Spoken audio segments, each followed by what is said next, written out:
À ma fille, l'idiote qui croit qu'on achète le respect avec un chèque. Alors j'ai annulé le chèque. J'ai donné un chèque à ma mère pour qu'elle ne perde pas sa maison. Lors du dîner de famille, elle a porté un toast à ma fille, l'idiote qui croit qu'on achète le respect avec un chèque. Mon frère a éclaté de rire et a lâché, c'est bien fait pour toi, d'être si prétentieuse et ridicule. Alors, j'ai annulé le chèque et ils sont devenus fous, pendant que tout le monde me disait que j'avais tort. Mes amis, ma thérapeute, même la caissière de la banque quand j'ai annulé le chèque m'a regardé comme si je venais de donner un coup de pied à un chiot. Mais laissez-moi vous expliquer pourquoi je ne regrette absolument rien. Je m'appelle Andrea et j'ai 31 ans. Je suis directrice marketing dans une entreprise de technologie. Je gagne bien ma vie. Je vis seul dans un appartement qui m'a coûté des années d'efforts. Ma voiture est payée, mes factures sont à jour et j'ai même un fonds d'urgence qui me donne le sentiment d'être une adulte fonctionnelle. Tout ça, je l'ai obtenu seul, complètement seul. Ma famille est petite. Il y a ma mère, mon frère Daniel, qui a 2 ans de moins que moi, et moi. Mon père est mort quand j'avais 12 ans. Une crise cardiaque foudroyante alors qu'il rentrait à la maison en voiture. Après ça, tout a changé, ou peut-être que tout s'est intensifié. Voyez-vous, j'ai toujours été la fille responsable, celle qui avait de bonnes notes sans que personne ne le lui demande, celle qui aidait aux tâches ménagères, celle qui a trouvé son premier emploi à 16 ans pour payer ses propres frais de scolarité. Ma mère ne me l'a jamais demandé explicitement, mais il y avait une attente silencieuse. Andrea s'en occupe. Andrea trouve des solutions. Andrea ne cause pas de problème. Daniel était différent. Daniel était le bébé, le petit protégé, celui qui pouvait rater ses maths 3 fois et maman disait que les chiffres n'étaient tout simplement pas son truc. Celui qui a accidenté la voiture de maman et pour qui elle a payé les réparations sans sourciller.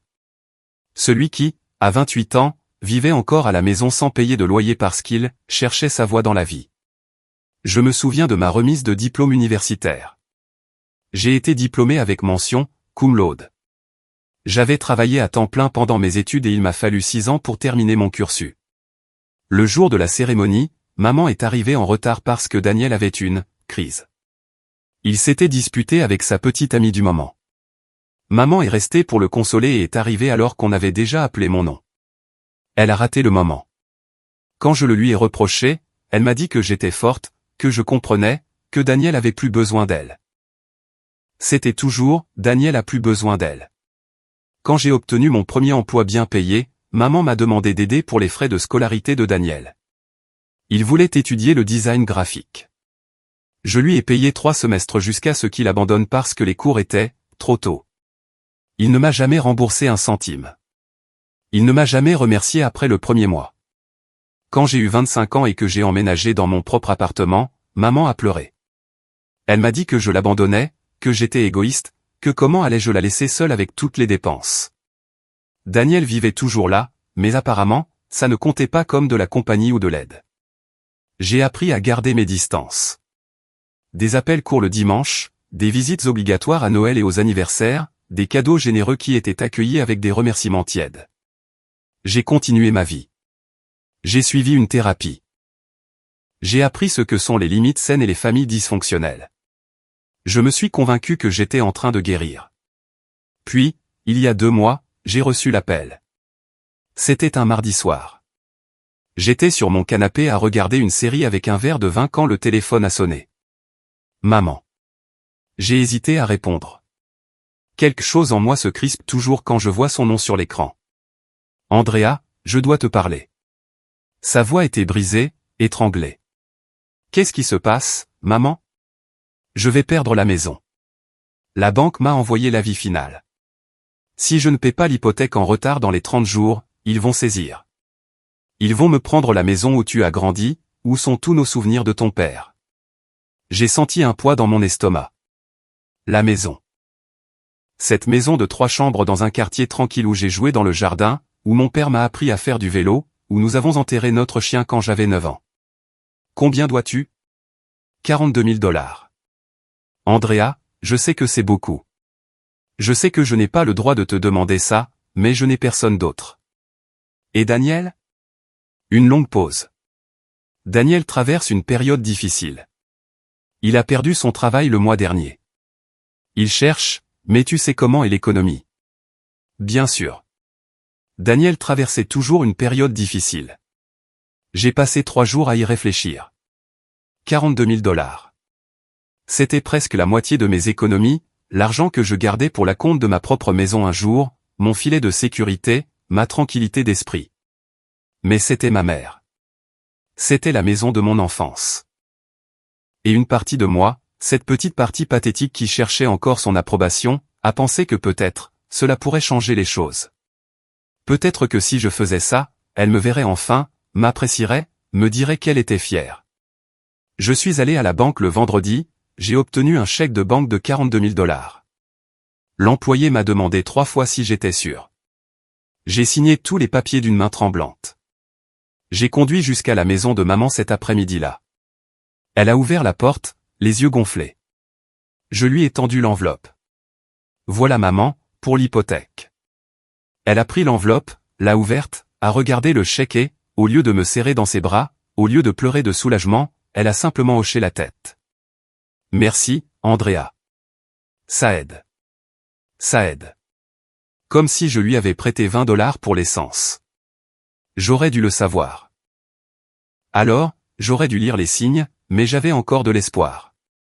2 semaines plus tard, j'ai reçu l'invitation, un dîner de famille pour célébrer le fait que la maison était sauvée. Maman allait cuisiner mon plat préféré. Ça allait être une soirée spéciale. J'ai conduit jusque-là avec un sourire stupide sur le visage, pensant que j'allais enfin recevoir la reconnaissance que je méritais, que peut-être cette fois-ci serait différente. Je n'avais aucune idée que cette nuit-là allait tout changer. Je suis arrivé à 19 h pile. J'ai toujours été ponctuel. Un autre de mes défauts, selon maman, qui dit qu'être si rigide avec le temps est le propre des gens sans cœur. La voiture de Daniel était dans l'allée. J'ai aussi reconnu la voiture de ma tante Monica et celle de mes cousins. Super, un public. J'ai supposé que maman voulait que tout le monde sache comment j'avais sauvé la maison. Une partie vaniteuse de moi s'en est sentie bien. Je suis entré avec une bouteille de vin cher et un bouquet de fleurs. Maman était dans la cuisine avec son tablier. L'odeur de poulet rôti emplissait la maison. Mon estomac a gargouillé. Je n'avais pas beaucoup mangé au déjeuner à cause du stress. Salut, maman. Andrea, tu es là. Elle m'a à peine regardé. Pose ça sur la table. Daniel était sur le canapé avec sa nouvelle petite amie, une fille de 23 ans nommée Melissa, qui travaillait dans un café et rêvait de devenir influenceuse. Il m'a salué d'un signe de tête. Elle n'a même pas levé les yeux de son téléphone. Ma tante Monica m'a serré dans ses bras avec effusion. Oh, ma chérie, quel plaisir de te voir. Ça fait si longtemps. Tu as l'air fatiguée. Tu manges bien? Tu devrais te trouver un petit ami pour prendre soin de toi. Les conversations habituelles. Je me suis servi un verre de vin. J'allais en avoir besoin. Le dîner a commencé tranquillement, trop tranquillement. Maman avait fait du poulet rôti avec des pommes de terre, du pain maison, de la salade. Tout semblait parfait. Tout le monde mangeait et parlait de choses sans importance. Le temps, la circulation, le nouveau centre commercial. J'attendais le moment où maman dirait quelque chose, reconnaîtrait ce que j'avais fait. Mais les minutes passaient et rien. Finalement, ma tante Monica a demandé, « Et alors, comment ça va pour la maison, Lupita? Tu as réglé le problème avec la banque ?» Maman a posé ses couverts, s'est essuyé la bouche avec sa serviette. Un sourire étrange est apparu sur son visage. Ce sourire que je connaissais depuis l'enfance, celui qu'elle utilisait quand elle allait dire quelque chose qu'elle trouvait très drôle. Ah, oui, tout est réglé. Grâce à ma fille Andrea, ici présente. Mon cœur a fait un bond. Enfin. Maman a levé son verre de vin. Tout le monde l'a imité. J'ai levé le mien aussi. J'ai senti mes joues rougir. Peut-être que je m'étais trompé. Peut-être qu'elle allait vraiment. À ma fille Andrea, l'idiote qui croit qu'on achète le respect avec un chèque. Le temps s'est arrêté. Son verre était toujours en l'air. Elle souriait. Les autres sont restés figés 1 seconde. 2 secondes. Puis Daniel a éclaté d'un rire fort. Strident. Ah, maman, tu es cruelle. Mais c'est vrai. Melissa a ri aussi en se couvrant la bouche. Daniel a continué, le visage rouge de rire. C'est bien fait pour toi, d'être si prétentieuse et ridicule. Tu pensais vraiment qu'avec ça, tu allais être l'héroïne de la famille. D'autres rirent. Ma tante Monica regardait son assiette, mal à l'aise. Mes cousins échangeaient des regards, mais personne n'a rien dit. Personne ne m'a défendu. Maman a pris une gorgée de son vin. Tranquille, comme si elle venait de commenter la météo. Oh, Andrea, ne le prends pas personnellement. On sait tous comment tu es. Tu as toujours été comme ça, si en manque d'attention, si désespéré qu'on te reconnaisse. Pareil depuis que tu es petite. Regarde maman, j'ai eu 20/20. Regarde maman, j'ai gagné un prix. Regarde maman, j'ai trouvé un travail. Épuisante. J'ai senti quelque chose se briser en moi. Ce n'était pas dramatique, pas une explosion. C'était silencieux et définitif, comme un verre qui se fissure au fond de la mer. Daniel a continué, en plus, maman m'avait déjà dit que tu nous avais donné l'argent, comme si on allait être impressionné. Ce n'est même pas tant que ça. Il y a des gens qui gagnent ça en un mois. Mélissa a hoché la tête. Carrément. C'est le minimum, quoi. Je suis resté immobile. Ma main serrait le verre avec une telle force que je m'étonnais qu'il ne se brise pas. Un souvenir est revenu soudainement, net, douloureux. J'avais 8 ans. C'était mon anniversaire. Maman avait promis une fête. J'avais invité toute ma classe. J'étais folle de joie. Mais ce matin-là, Daniel est tombé de son vélo et s'est écorché le genou. Rien de grave. Il n'a même pas eu besoin de points de suture. Mais maman a paniqué. Elle a annulé ma fête. Nous avons passé toute la journée aux urgences pour une égratignure qu'ils ont soignée avec un pansement. Quand nous sommes rentrés à la maison, j'avais tellement pleuré que j'avais mal à la tête. Je lui ai demandé si on pouvait faire la fête le lendemain. Elle m'a crié dessus, m'a traité d'égoïste. Elle m'a dit que je ne pensais qu'à moi alors que mon petit frère venait d'avoir un accident. Je n'ai jamais eu cette fête. Mes camarades de classe se sont moqués de moi pendant des semaines. Je suis revenu au présent, à cette table, à ces gens qui étaient censés être ma famille. Maman continuait de parler, et ne crois pas que je ne sais pas pourquoi tu l'as fait. La culpabilité. Tu te sens coupable parce que tu es parti, parce que tu as ta belle vie dans ton appartement chic pendant que moi, je suis resté ici à me battre seul, à m'occuper de Daniel, à entretenir cette maison. Tu as pensé qu'avec de l'argent, tu pouvais laver ta culpabilité. Daniel a applaudi lentement. Bravo, maman. Analyse psychologique gratuite. D'autres rirent. Quelque chose s'est éclairci dans mon esprit. Une clarté froide et parfaite. Je me suis levé de table. Tout le monde m'a regardé. Excusez-moi un instant. J'ai pris mon sac, sorti mon téléphone, et je suis allé dans le jardin. Mes jambes bougeaient automatiquement. J'ai fermé la porte vitrée derrière moi. L'air frais de la nuit m'a frappé le visage. Mes mains tremblaient, mais pas de peur. De quelque chose d'autre. De détermination, de rage, de libération. J'ai composé le numéro de la banque. Le service d'urgence 24H24 a sonné 3 fois. Banque nationale, bonsoir. Patricia à votre écoute. Comment puis-je vous aider? Bonsoir. Je dois annuler un chèque de banque. C'est urgent. Pouvez-vous me donner le numéro du chèque, s'il vous plaît? Je le lui ai donné. Ainsi que mon numéro de compte, mon nom complet, ma date de naissance. J'ai répondu à toutes les questions de sécurité d'une voix ferme. Madame Morale, le chèque a été émis il y a 2 semaines, il a déjà été encaissé il y a 3 jours. Mon cœur s'est serré une seconde. Puis la femme a continué, mais je vois ici que la banque réceptrice n'a pas encore transféré les fonds sur le compte de destination finale. Le processus prend entre 3 et 5 jours ouvrables pour les chèques de ce montant. Nous pouvons encore arrêter le virement et annuler le paiement. Vous recevriez les fonds sur votre compte dans les 48 heures. Il y a des frais administratifs de $200. Faites-le. Madame, en êtes-vous sûre? Cette action est irréversible une fois. Complètement sûre. Annulez le chèque, arrêtez le virement, annulez tout. Très bien. J'ai besoin que vous confirmiez verbalement que. J'ai passé les 5 minutes suivantes à confirmer, autoriser, signé électroniquement depuis l'application de la banque sur mon téléphone. Quand j'ai raccroché, je suis resté là à regarder le jardin sombre, le même jardin où j'ai joué enfant, où mon père me poussait sur la balançoire, où nous avons enterré Rocky, notre Golden Retriever. Rien de tout cela n'importait plus. Je suis rentré. Ils étaient tous encore à table. La conversation avait repris sans moi. Ils parlaient d'une émission de télévision. Je me suis approché de la table, j'ai pris mon sac. Tout le monde m'a regardé. Maman a froncé les sourcils. Tu pars déjà? Tu n'as même pas fini de dîner. Quelle impolitesse. J'ai souri. Un sourire tranquille. Oui, je m'en vais. Je voulais juste vous dire de passer une bonne soirée. Et maman, j'espère que tu apprécieras les 30 prochains jours dans cette maison, parce que ce seront les derniers que tu y passeras. Daniel a arrêté de mâcher. Qu'est-ce que tu as dit? J'ai regardé mon téléphone comme si je venais de recevoir un message important. Ah, tiens. Confirmation de la banque. Le chèque a été annulé. Le virement a été inversé. Les 42 000 $ reviennent sur mon compte dans 2 jours. Le silence fut absolu. Maman est devenue blême. Andrea, non. Daniel s'est levé d'un bond.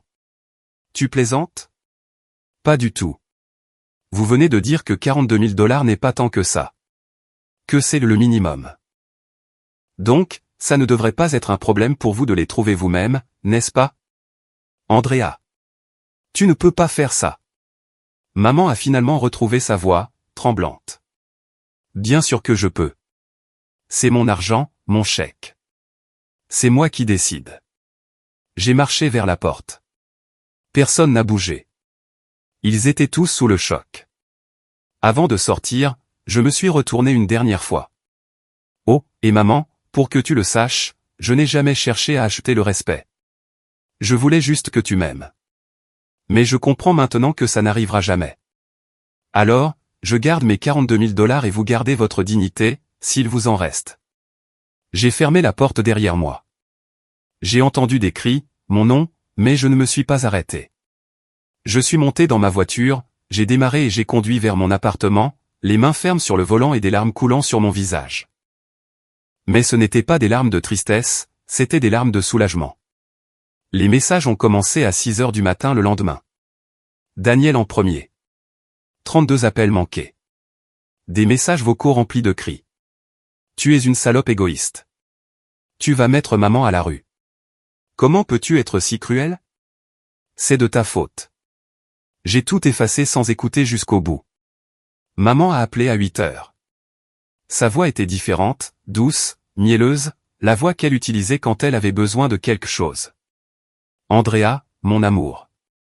Je sais que les choses ont dérapé hier soir. C'était le vin. Tu sais comment le vin me rend. Je ne le pensais pas. Tu sais que je t'aime. Tu es ma fille. S'il te plaît, nous devons parler. J'ai raccroché. D'autres messages. Ma tante Monica, Andrea, je sais que ta mère a dépassé les bornes, mais c'est ta mère. Tu dois pardonner. La famille, c'est le plus important. Mes cousins, certains prenant le parti de maman, d'autres restant neutres, personne ne prenant ouvertement le mien. J'ai mis mon téléphone en silencieux, je suis allé au travail, j'ai suivi ma routine, mes réunions, mes présentations. Je suis rentré chez moi, j'ai commandé à manger, j'ai regardé un film. Je me sentais étrangement en paix. Le 3e jour, Daniel est apparu à mon bureau. Je ne sais pas comment il a passé la sécurité. Il est entré en furie dans la salle de réunion où j'étais en rendez-vous. Andrea, tu dois nous rendre cet argent maintenant. Mes collègues étaient glacés. Mon patron s'est levé. J'ai appelé la sécurité. 2 gardes ont emmené Daniel pendant qu'il criait « Tout le monde va te détester. Tu es un monstre. Tu seras seul toute ta vie. » Les ressources humaines m'ont donné le reste de ma journée. J'ai expliqué brièvement. Problème de famille. Ils ont compris. Ce soir-là, alors que je buvais un thé sur mon balcon, j'ai reçu un message d'un numéro inconnu. C'était Sébastien, le voisin de maman depuis 15 ans. Un monsieur âgé qui avait toujours été aimable avec moi. Andrea, je ne sais pas si je devrais te dire ça, mais je pense que tu mérites de le savoir. Ta mère a raconté à ma femme ses projets pour l'argent. Seulement 10 000 $ étaient destinés à l'hypothèque. Le reste devait servir à acheter une voiture d'occasion à Daniel et à rénover la cuisine. Elle a aussi mentionné qu'il prévoyait des vacances en famille à la plage. Sans toi, bien sûr. Il pensait que tu ne découvrirais jamais la véritable destination de l'argent. Je suis vraiment désolé. J'ai lu le message 3 fois. Bien sûr. Bien sûr que ça n'avait jamais été que pour l'hypothèque.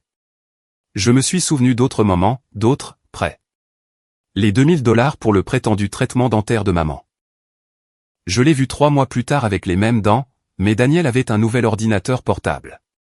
Les 5 000 $ pour les réparations de la voiture de maman.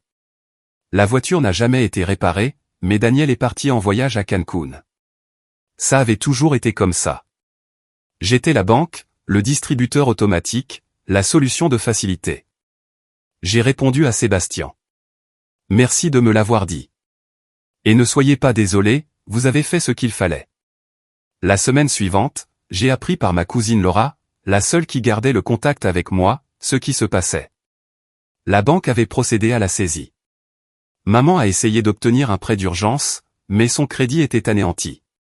Des années de retard de paiement, des cartes de crédit au maximum. Daniel a essayé de trouver l'argent, a demandé des prêts, a été rejeté partout. Son dossier de crédit était pire que celui de maman. Il a essayé de vendre sa collection de jeux vidéo et sa PlayStation. Il a obtenu 800 $. Maman a appelé toute la famille pour demander de l'argent. La plupart ont donné des excuses. Certains ont donné un peu. 100 $ ici, 50 $ là. Ce n'était pas suffisant, loin de là. Ma tante Monica leur a finalement demandé pourquoi ils ne m'avaient pas présenté leurs excuses. Pourquoi n'essayaient-ils pas d'arranger les choses avec moi?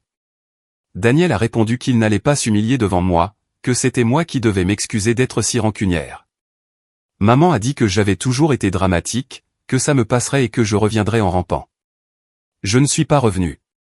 Laura m'a dit que Daniel avait finalement trouvé un travail dans un entrepôt. De nuit. Ils détestaient chaque minute, mais ils avaient désespérément besoin d'argent. Maman a finalement dû vendre la maison, non pas par saisie complète, mais en acceptant une offre basse d'un investisseur. Elle a perdu presque toute la valeur nette qu'elle avait accumulée en 30 ans. Ils ont emménagé dans un petit appartement de 2 pièces, Daniel et elle partageant l'espace pour la première fois depuis des années. Je les entendais se disputer tous les jours, selon Laura. La famille élargie a fini par apprendre toute la vérité, sur l'humiliation au dîner, sur les vrais projets pour l'argent, sur l'historique de favoritisme. Les opinions se sont divisées, mais quelque chose a changé. Je n'étais plus la méchante, je n'étais plus l'égoïste. Certains oncles ont cessé de parler à maman. Mes cousins ont commencé à m'envoyer des messages. Et, on a toujours su que ta mère était injuste avec toi. Tu aurais dû le dire avant. On aurait fait quelque chose. Je ne leur ai pas répondu. Où était-il pendant le dîner? Où était-il pendant toutes ces années? 3 mois ont passé. Puis 6. J'ai continué ma vie. J'ai eu une promotion au travail.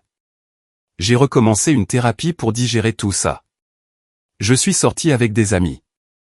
J'ai voyagé à la plage seul pour la première fois. J'ai utilisé une partie de ces 42 000 $ pour moi. J'ai acheté un cours de photographie que j'avais toujours voulu suivre. J'ai redécoré mon appartement. J'ai fait un don à une organisation qui aide les femmes à sortir de relations familiales toxiques. Un soir, ma thérapeute m'a demandé si je me sentais coupable. J'y ai réfléchi honnêtement. J'ai cherché en moi ce poids familier, cette obligation, cette voix qui disait que les enfants doivent toujours se sacrifier pour leurs parents. Je ne l'ai pas trouvé. Je ne me sens pas coupable. Je me sens libre. Elle a souri. Voilà, Andrea. Le mois dernier, j'ai vu maman au supermarché. C'était un hasard. Elle était dans le rayon des légumes. Elle avait l'air plus vieille, plus fatiguée. Nos regards se sont croisés. Elle a ouvert la bouche comme pour dire quelque chose. J'ai continué à marcher. Pas avec haine, pas avec rancœur. J'ai simplement continué à marcher parce que j'ai enfin compris quelque chose. On ne peut pas forcer les gens à vous apprécier. On ne peut pas acheter l'amour. On ne peut pas se sacrifier suffisamment pour qu'une personne toxique devienne saine. La seule chose que l'on puisse faire, c'est de s'éloigner, de se protéger, de se choisir. Et c'est exactement ce que j'ai fait. J'ai perdu une famille, mais j'ai gagné quelque chose de bien plus précieux. Je me suis retrouvé. Ma paix, ma dignité.